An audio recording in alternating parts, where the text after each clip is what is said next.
Hello à tous, alors je vous retrouve aujourd'hui pour une nouvelle recette, ce sera la recette de Besboussa.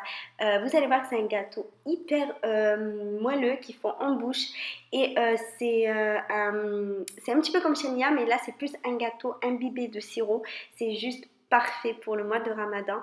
Donc c'est parti, commençons tout de suite.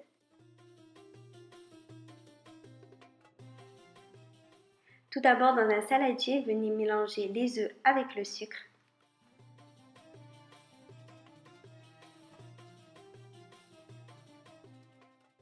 Ensuite, ajoutez l'huile et continuez à mélanger.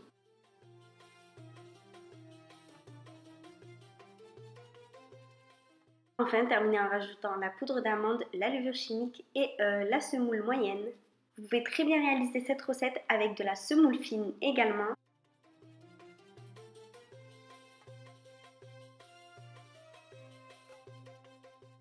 Une fois que vous avez bien mélangé le tout, venez mettre tout ça dans un moule ou un plat de votre choix. Si votre plat colle, n'hésitez surtout pas à le beurrer avant de verser la pâte. Ensuite, venez enfourner tout ça à 180 degrés jusqu'à ce qu'il soit bien doré. Donc ça prend à peu près une trentaine de minutes. Pendant ce temps-là, venez préparer le sirop en mettant l'eau de fleur d'oranger et le sucre et laissez bouillir tout ça pendant environ une quinzaine de minutes. Comme vous pouvez le constater, j'ai toujours mon petit commis d'office avec moi en cuisine. Il est toujours là, il est toujours présent. Il bouge pas. Bref, une fois que le sirop a fini de bouillir, vous allez éteindre le feu et réserver de côté. Et une fois que le gâteau est cuit, vous allez venir disposer des amandes dessus et verser directement le sirop sur la besboussa encore chaude. Vous allez voir que votre gâteau va absorber immédiatement.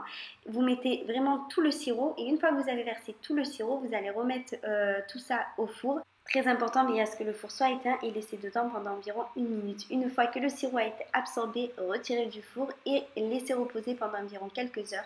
L'idéal serait de le laisser reposer toute une nuit, mais genre 5-6 heures, c'est largement suffisant. Vous pouvez très bien le déguster ensuite. Donc voilà, j'espère que ça vous plaira. Et par exemple, si vous voulez changer d'une amande en touche déco, vous pouvez très bien mettre des amandes effilées ou bien de la noix de coco râpée.